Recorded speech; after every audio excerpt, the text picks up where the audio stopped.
So the way that we consume and watch live sports is always evolving, and there's a company who's looking to change the game as they've been a global distribution partner for top sports teams, leagues, and properties. The company's name is Creator Sports Network, and today we're going to chat with his co-founder, Barrick Prince, who joins me now. Barrick, how you doing?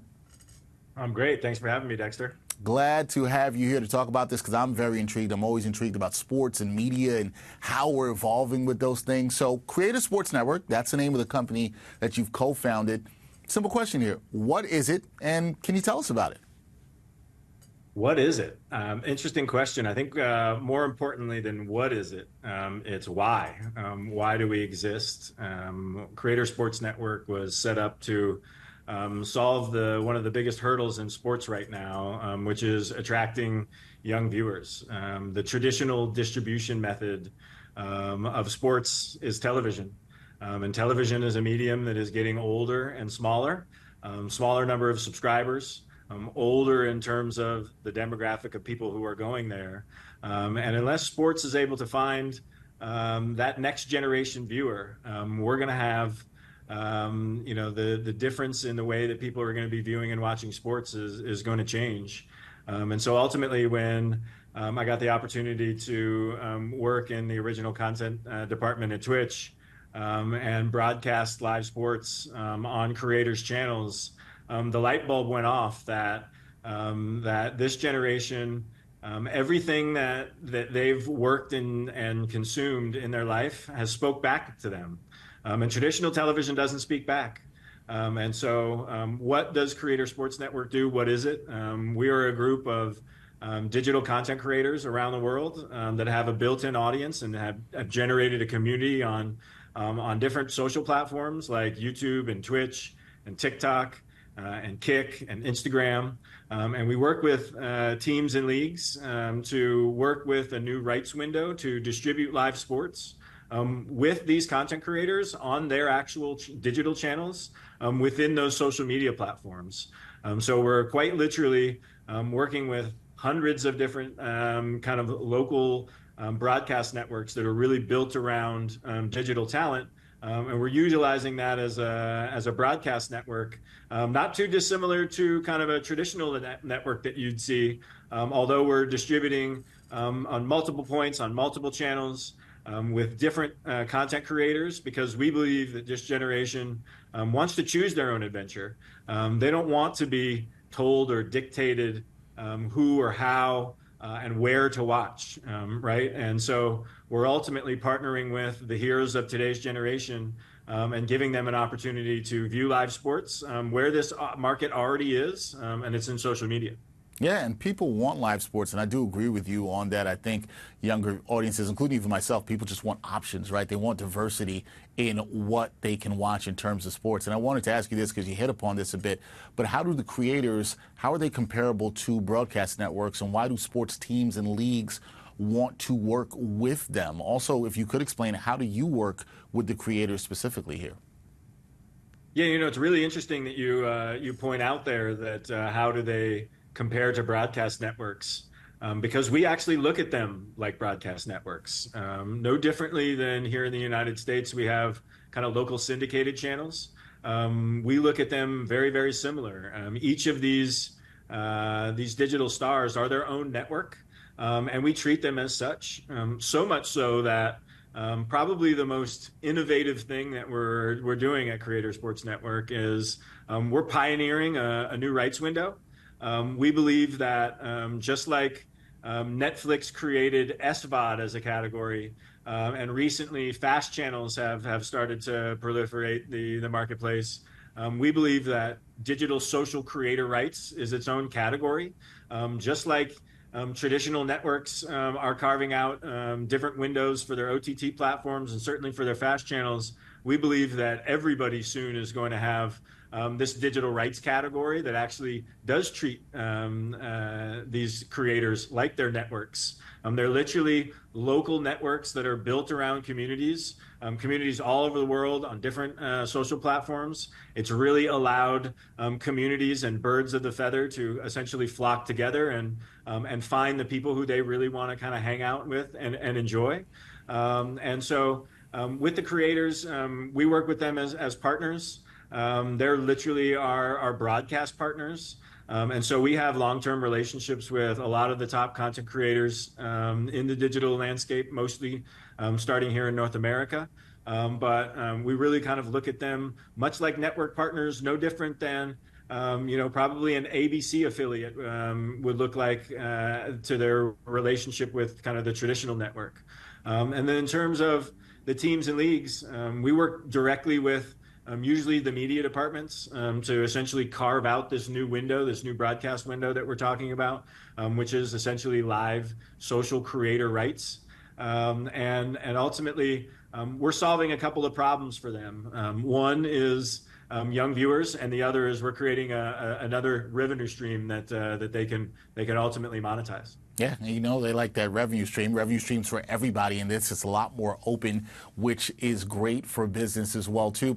Wanted to talk to you about this, the Big Three, which everybody knows, Ice Cube, big part of that in their 3-on-3 basketball tournament. They kicked off the 2024 season last weekend, and we know that you partnered with them. What creators were part of week one? How did that go, and what do you expect from the rest of the season with the Big Three and yourself? Yeah, we're really excited to partner with the Big Three. They're obviously a fantastic kind of up and coming league going into their seventh season, obviously led by Ice Cube and Jeff Quatnance. Having that kind of the star power of those NBA players is really something that's quite interesting. We did launch last week with them with week one. We had about 15 creators. We were live on 5 different platforms. Summit 1G is kind of one of our top CSN content creators. Los Pollos TV, Agent 00 from the AMP crew as well, as Grand Pooh Bear is one of our top creators, as well as Bridget Case. We had a fantastic launch with them. We actually had another event just yesterday where we added Hassan Abi and Joe Bartazzoli to the mix as well.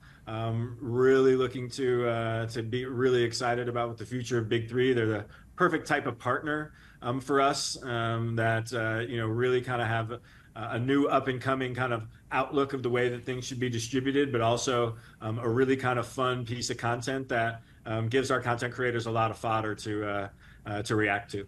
Yeah, the Big Three, definitely one of the up-and-coming leagues here in this country. And speaking of up-and-coming leagues and rises, we've seen a rise in the growth of women's sports in this country in about the last decade or so. Barrick, do you plan working with women's sports and women's sports leagues? Is that part of the plan for you guys? Absolutely. I think that women's sports is unquestionably the biggest growth opportunity in sports globally. Even in our kind of beta, before we were kind of out in the open here, we did have a women's focused sporting event with one of our partners, One Championship MMA. They had an all-female fight card, and we partnered that with 8 of the top female content creators on Twitch. So women broadcasting and evangelizing women's sports, super, super powerful. We're having some really some additional conversations with some of the big 3-letter leagues, hint, hint, about some really exciting women's sports, as well as there's a women's soccer competition called the Women's Cup coming up here in the United States this summer that we're working a partnership with them as well.